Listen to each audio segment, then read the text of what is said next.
Islamic State radicals are also managing to carry out a successful global recruitment campaign. That's according to the latest report from a Syrian human rights watchdog. Well, last month, 6,000 men joined the jihadists, some of them from Western nations. And it's not just adults. The extremists don't mind having the young fight for them, too, like this 13-year-old Belgian boy. Earlier this year, he traveled to Syria with his older brother to fight alongside the radicals.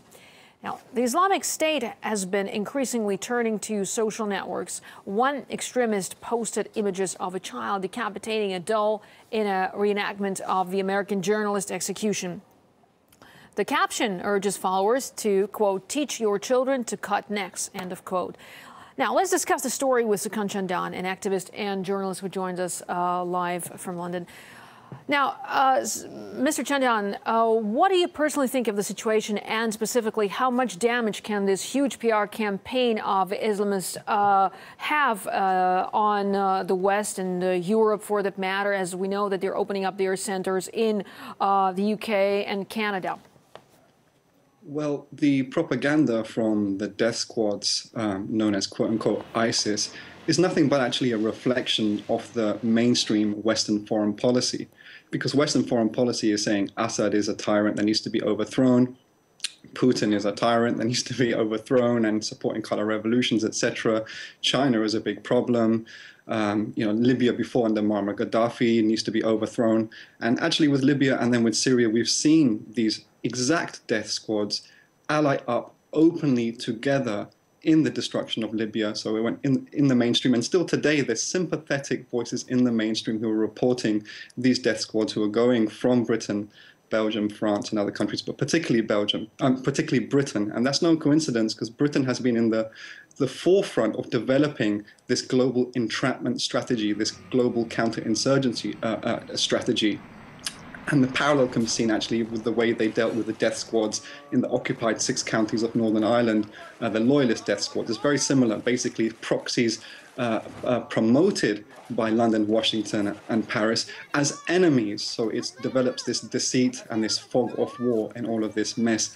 But actually, the encouraging of children to enact these depraved acts is again a reflection of the mainstream, because if you see a lot of these young men who are no doubt oppressed by the system in Britain, but being oppressed doesn't necessarily mean you go off and do this. Yeah, but what can be done?